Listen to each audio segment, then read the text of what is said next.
Hi, and welcome back.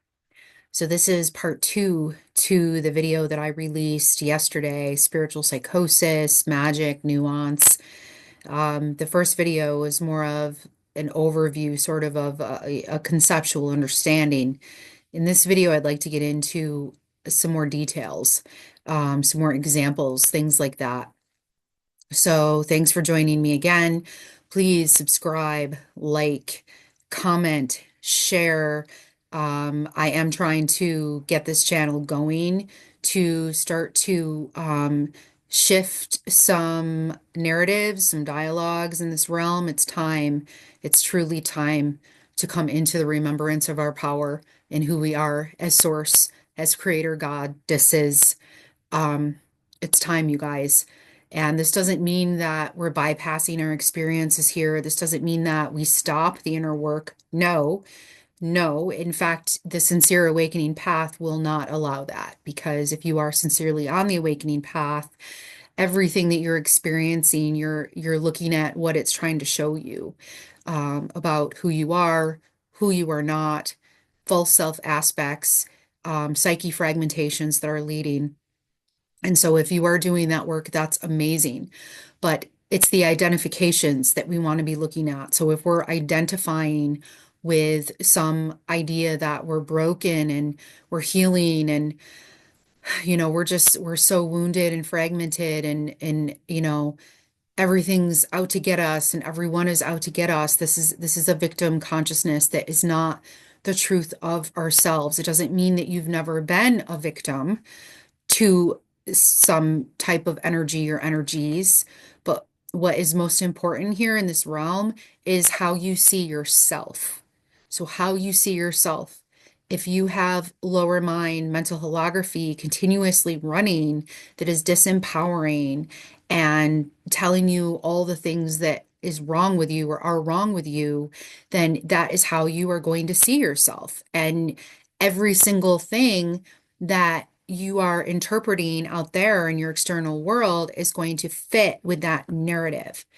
If instead you're able to hold nuance and balance your experiences with the truth of yourself through your higher mind, your consciousness, your source consciousness, the observer, the one with the wisdom and the discernment, the one who knows, the one who is remembering, the one who is awakening the truth of you, then we can start to hold it all at the same time from an empowered place, see ourselves as both human who has navigated a lot of energy installment of what is not us, what is not the truth of us, and also hold what is the truth of us at the same time.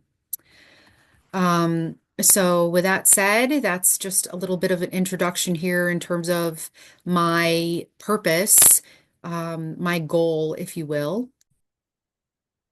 So now broadening this a bit into the theme of spiritual psychosis and some examples of what this might look like. I mentioned in the first video that all energies exist on a spectrum.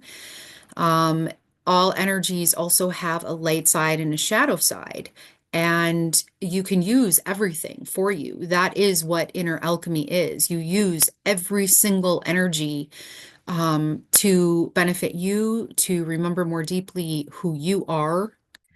Because the truth is, and this is just mainstream basic science, the closer to the light source, the bigger the shadow, right?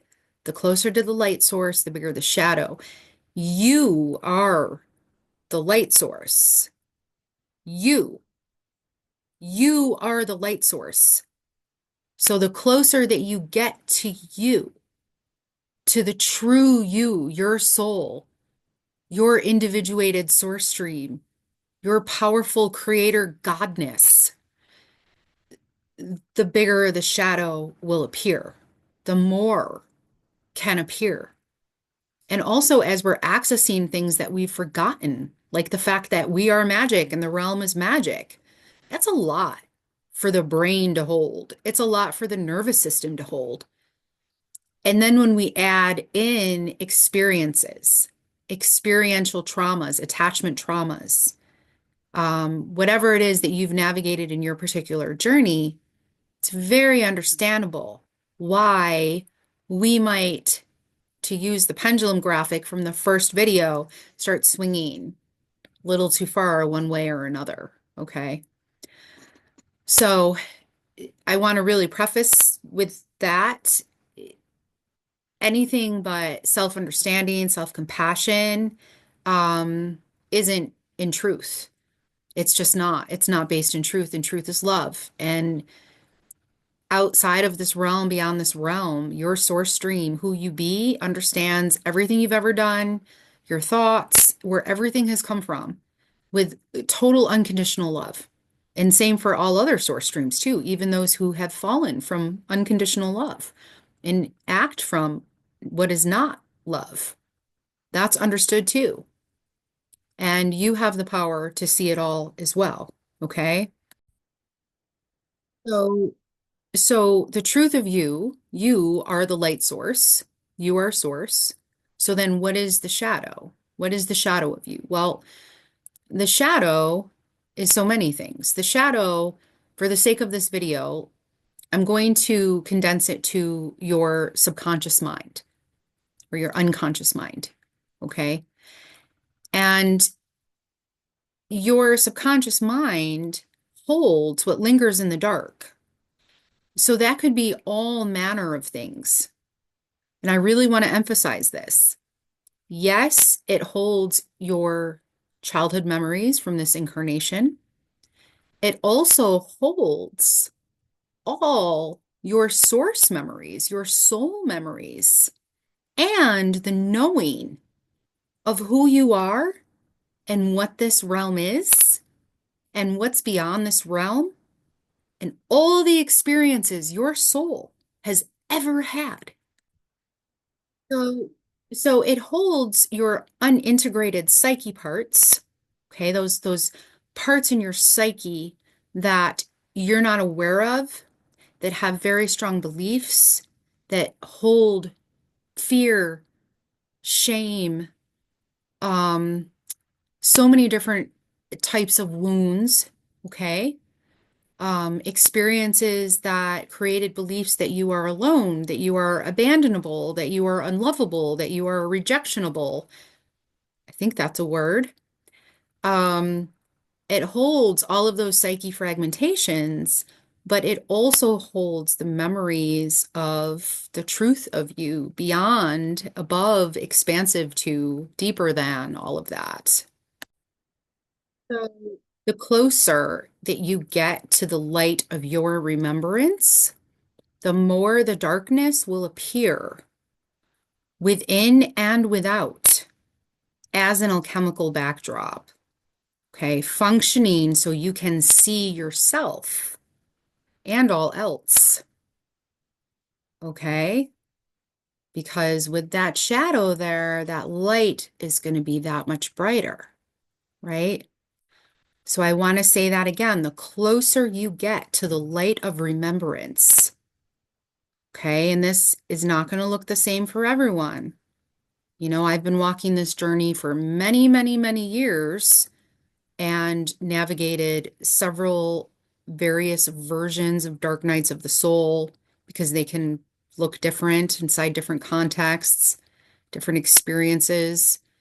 But until the last 2 years, that it was the last 2 years that broke me free into the remembrance of myself, where I actually started accessing my soul memories through shadow experiences that were horrific. I was like the main character in a horror movie.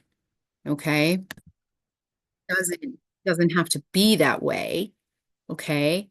But it functioned for me because I actually wrote that into my script should I get stuck in the labyrinth of my lower mind, from my lower mind to my heart.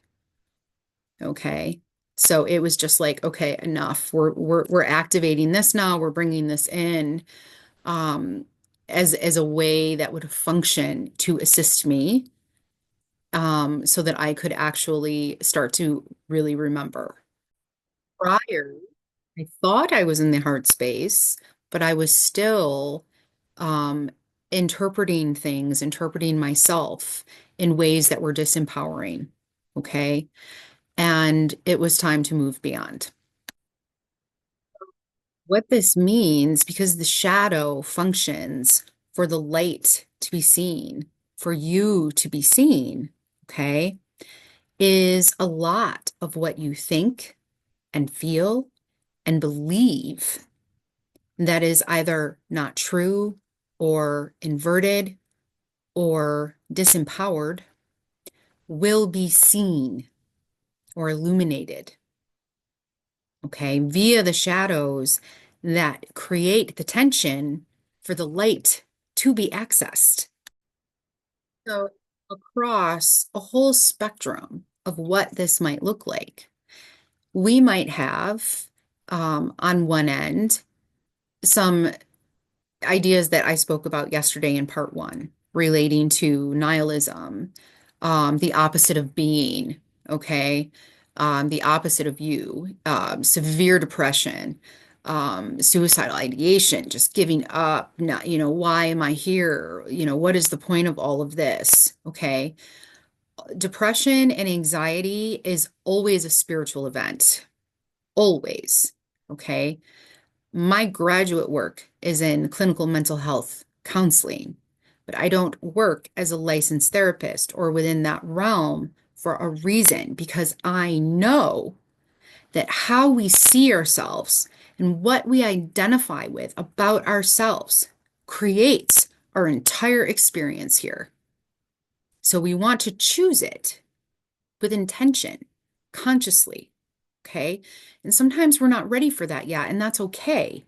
I mean, when we are healing CPTSD, PTSD, major traumatic events, things like that, it's okay. It's part of the path. But as you go, as you keep going, more and more breaks open. So, with that said, we have that on one end, and then on the other end, we have a potential for so much magic that the magic is creating a reality break. And I say that lightly because what even is reality? Reality is so constructed, okay? But what happens is the shadows in our minds will start to create different events and different interpretations of those events. That's really what it is. It's the interpretations of the events. Okay, and there is such a spectrum to this. And these are some of the examples that I want to talk about. So we have like the depression aspect over here, that sort of dark night of the soul. But I want to talk about the other side of the spectrum, which is going to look like actually there's a lot of energy coming in and there's a lot happening. Perhaps our minds are moving quickly, we're making fast interpretations, things like that. I want to talk about that side of the spectrum in terms of potential spiritual psychosis. So the first example that I want to give for this, and remember, this is our shadow operating, okay? This is our shadow operating so that we can find the light of ourselves, so that we can see the light of ourselves, so that we achieve some sort of increased, expanded illumination, okay? So because it's our shadow operating, sometimes what can happen is we will become paranoid. Okay.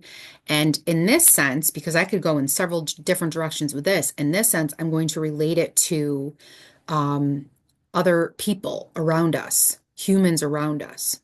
Now, part of the awakening path is starting to learn um, that you're a creator, right? Healthy, integrated, divine, spiritually sovereignty oriented boundaries, right? Those types of things. And we start to see very clearly what is not love and how what is not love has been normalized and how love, the idea of love has been inverted. And I have many videos on that topic. We start to see that, okay? And then we start to see what we have navigated in our lives, perhaps clearly for the first time, because if it's all that you knew with this incarnation, your own mind was normalizing it as well. Perhaps there's some event, perhaps there's a series of events that breaks you open so that you can actually see what is not love, see what's going on. Whatever the catalyst or catalysts, what happens is you start making connections around your experience, what you actually have experienced, so that you can identify what is not you and what there is within you to integrate and alchemize, right? Transmute. Okay. So, because of that, because we have all these new awarenesses coming in, because we're able to see all this stuff about this realm, about how we love, about relationships, um, so much that we really couldn't even see before that we just sort of took for granted. Um, what can happen is we can start to go into a space where we become paranoid in terms of like everyone else around us is bad in some way or out to get us in some way. A lot of this, and this is just my opinion, okay, but it's right. Sorry, but it's right. Yep. Is that we have collectively, um, those in the awakening consciousness communities, especially, or those on the healing path, we have collectively been focusing on narcissism for a very long time, which was purposed. It was needed and it was necessary. Okay. I cannot emphasize that enough. Please do not think that that is what I'm saying. And I'm certainly not trying to bypass your experiences. Okay. That were traumatizing to you. Okay. It was necessary to shine light so that we could see what is not love, we could see what is inverted, we could see what is harmful, and also how behaviors like this were created. Like, what is going on here? What is up with this? And then hopefully we're able to take it from our from our micro, from our 50-foot radius and expand it out and start seeing how, on the world stage in the macro, we can see mirrored images, reflections of this behavior, things like that, right? So it was purposed, it was super, super meaningful, but there was a lot of emphasis put on it to the point where it would become easy to start to identify with those narratives to the extent that that becomes your realm. And it's like what you're thinking about all the time. And again, it puts us back in that disempowered consciousness. And we're sort of always looking outside of ourselves for someone who is messed up in some way, someone who is so fractured that, they're going to behave unlovingly. I remember for myself, there was a period of time where I, I vividly remember feeling sort of terrified because, like, I remember the thought was how someone could appear to be loving and to have best interest of everyone in mind, and it's like not real, it's a total mask, and then all of a sudden you're blindsided, and like I just remember feeling like that was really terrifying, and like I couldn't trust anyone. And the thing is, well, we can hold space for that perspective. It's not true. It's just not true. And when you have yourself and you remember that you are a powerful source stream creator, okay, and you start to remember what you're doing here and why you've experienced things that you've experienced, right? Again, not to bypass the experience. I'm not trying to spiritually bypass this and say that it wasn't awful or harrowing or whatever it was, okay? But now that you know about it, what are you going to do about it? Right. And so if we mirror it back by engaging with it to the extent that we become the reflection of it, which is going to be the victim of it, because it's two sides of the same coin. Okay. Villain, victim, two sides of the same coin. Okay. So if we are just focusing on that stuff all the time, then we're playing into that polarity, that duality, as opposed to observing it. Okay. So like identifying it, observing it, knowing it's there. It can be there. It's not always there. Okay. But it absolutely can be there. But you're empowered. You are a cohesive, powerful source stream. And if something bogus goes down, you're going to handle it. And in the meantime, you're here to bring yourself, bring your authentic self, bring your heart, be the creator that you are. And trust yourself. Trust yourself that you can handle things and keep your heart open too. Because a lot of what goes down in this realm functions to close the heart. The heart is the portal. The heart is where spirit meets flesh. Okay, this is inner alchemy. The journey from the mind to the heart. The heart is source. The heart is you. The heart is unconditional love. So that was a little bit of a segue, but it was important. And all of that said, really the point is all of this focus on what we did have to look at, right? Like we had to identify the stuff, we had to see it, but all of this focus, in many ways, in many cases within spiritual perspectives, narratives, communities, has created this nuance between what I call healthy boundaries, healthy, individuated, spiritually sovereign boundaries, okay, and righteous protection and boundaries, where you're actually in your inner child energy and you're fearful and you are potentially going to see villains where there aren't villains. Now, when we start to bring in magic, okay, when we start to bring in our psychic gifts, when we start to bring in, oh, this claircognizance is coming online, this intuition is coming online, okay, whatever it is for you, okay, it is very easy, it is a very slippery slope into starting to perceive everyone around you is dark, okay, and when I say dark, I don't mean the beautiful darkness that is within all of us. I mean like intentions that are ill, okay? Like ill-intentioned, like harmful intentions. All right. Or they have entities working through them, or they have ETs working through them, or whatever. And I'm speaking to this because I have seen it. I have seen this happen. I have seen this happen within communities. I have seen this happen within groups where at some point I really was just in observer mode, observing how every single thing was interpreted as some sort of villain, some sort of um, evil coming at the other person. And then it would be bolstered by others, and that those perspectives would be encouraged by others. And the thing is, this is a trauma response. This is a trauma response. This is that fierce protection. And you know what? It's possible that you could perceive things that way, but you get to choose your interpretation. Okay. So if you keep spinning in that mental holography, then you will keep creating stuff like that. You will. You will keep having those experiences because it's all you see. So there could be two people having the exact same experiences, and one is interpreting it as, oh, this person is entity possessed, this person is a narcissist, this person is doing black magic on me, okay, like whatever it is.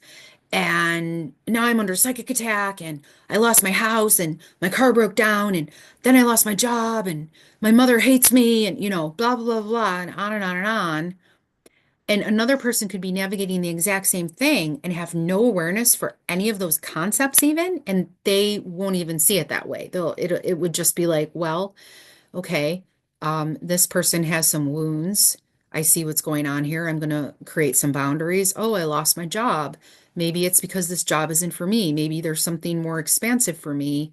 I'm going to bring in my solar plexus. I'm going to bring in my willpower. I'm going to, find something that resonates more than the last thing. Okay, do you understand? Like, I'm just trying to give some general examples here, but your interpretation fuels all of it.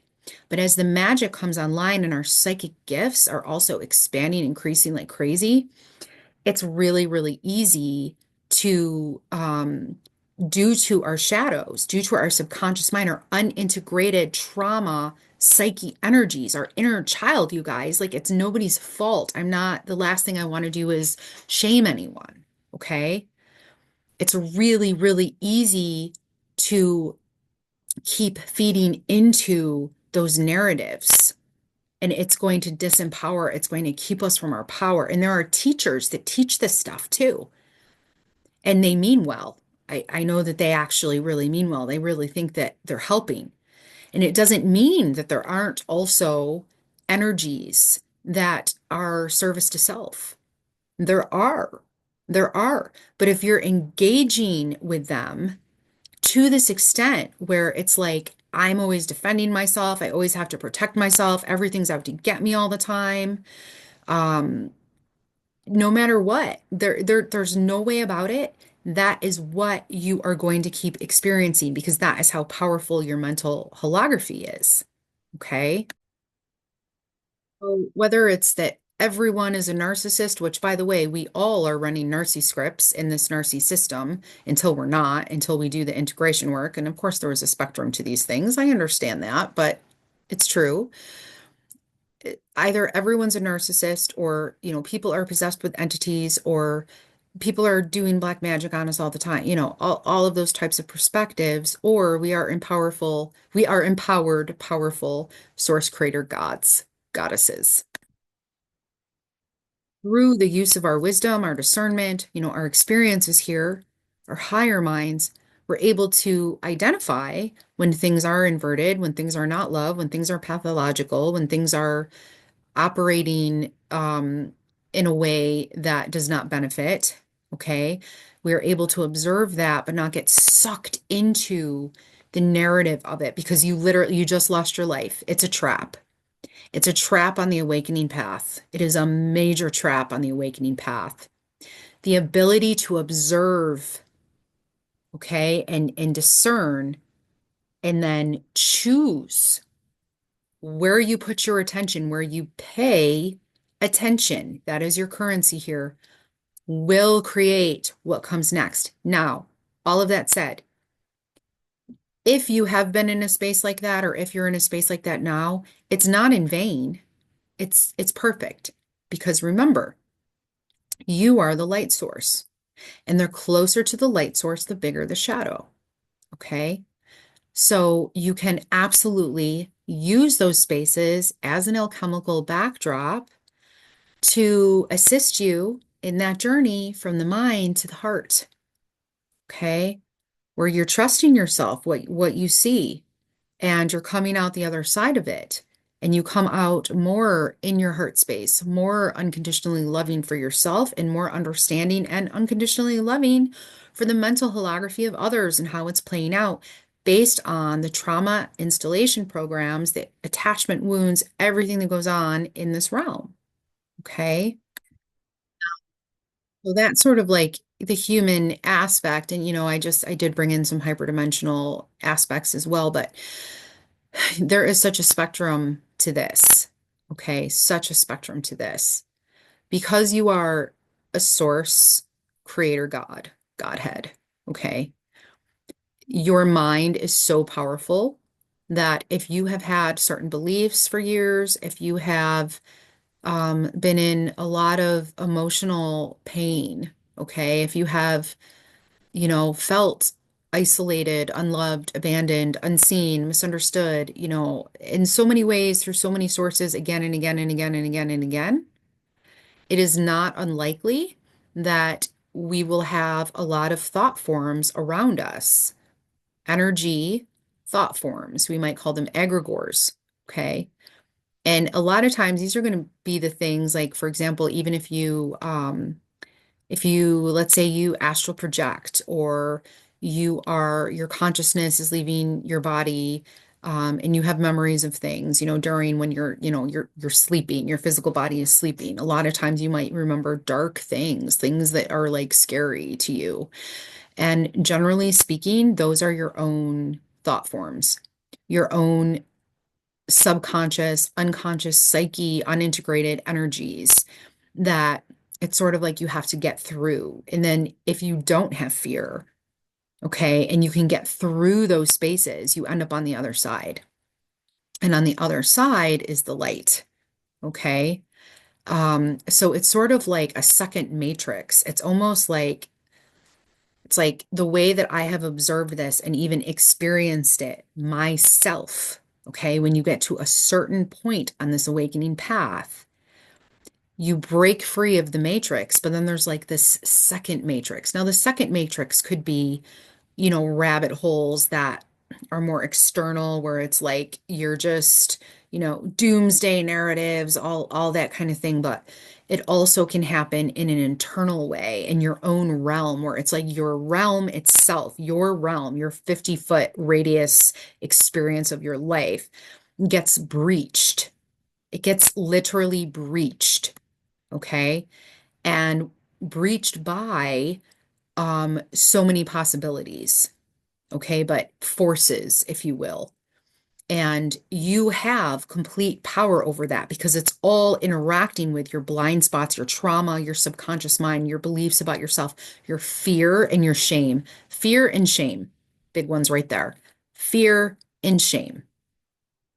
And if you use those spaces to actually do the inner work, okay, that is where you're going to find yourself back in your heart space. That is where you're going to find the light that is you. And you're going to see how, wow, like I am so powerful that I was creating all of that. But a lot of times what happens is people get trapped there. And I have seen this many times, and it looks like many different things. But, sort of an obsession with forces outside of ourselves that are nefarious, that are trying to harm us in some way, entities, ETs, things like that. Okay. And the truth of the matter is, it only functions through your mind, and your mind is creating it as well. Okay? Your mind is creating it as well because it is your source creator mind that is interacting with all of it. So when you do the work and you take your power back, your egregores, your thought forms, they don't have any power over you. Sometimes even still at night when I'm falling asleep, I just had this happen a couple nights ago. I was about to leave my body. My consciousness was going to leave my body, and I was in full awareness, and I was attempting to have experiences that I typically have. And I saw something that was like, oh, and at some point it might have really scared me, and I would have thought that it was an attack on me, but I knew that it was just a thought form, and I was like, whatever, and I moved through it, and I got to the other side. Okay. Um, when I realized on my journey that a lot of what I was interacting with, well, all of what I was interacting with, let me rephrase that, all of what I was interacting with was coming through my own unintegrated psychic energies. When I realized that, it was literally just having the realization. That's it. Just the realization. It all dissipated. It all went away. And then it was like, holy crap. Like my mind is that powerful. Okay. Now, there are other versions of this as well, which might be perceived more as like, where everything is a synchronicity, everything is a sign or a symbol. You're someone who every license plate, it's like HK942. Oh my God, that means something. Oh my God, that says JS4. Oh my God, that means okay. Like that can be a thing too.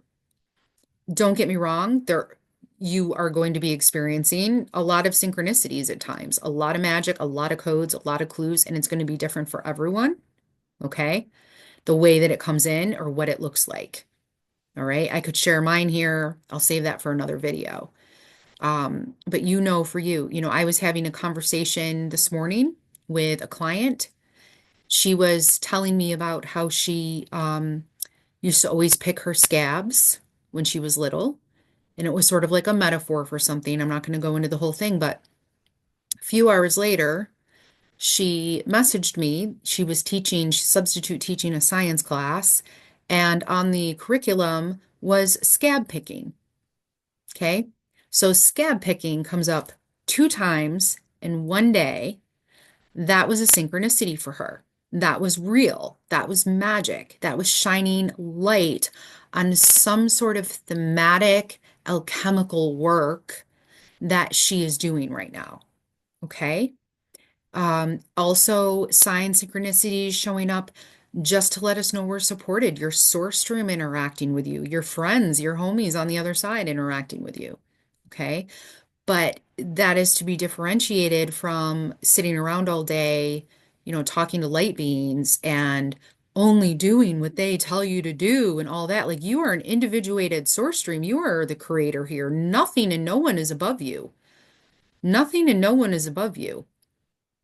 Okay. So leading from you, using your mind, your head. What do I want to create? Who do I want to be? What do I want to do? What do I think about this? Okay. Anything else is also trauma. It's a trauma response. It's dissociation. It's ungrounded. It's actually not really feeling safe to be here in our human bodies inside of this human experience. We're floating away, airy fairy floating away. So balancing all of this, balancing it, and using it all to go within to do the inner work and to alchemize all of your experiences into your power and into your remembrance. Okay. I could go into so much more detail and give so many more examples on all of this. If you want me to, put it in the comments and I'll do a part 3. Otherwise, I'm going to leave it here, and I hope that this was helpful. And much love to you. I'm very grateful that you're here. You're doing a great job. Okay, bye.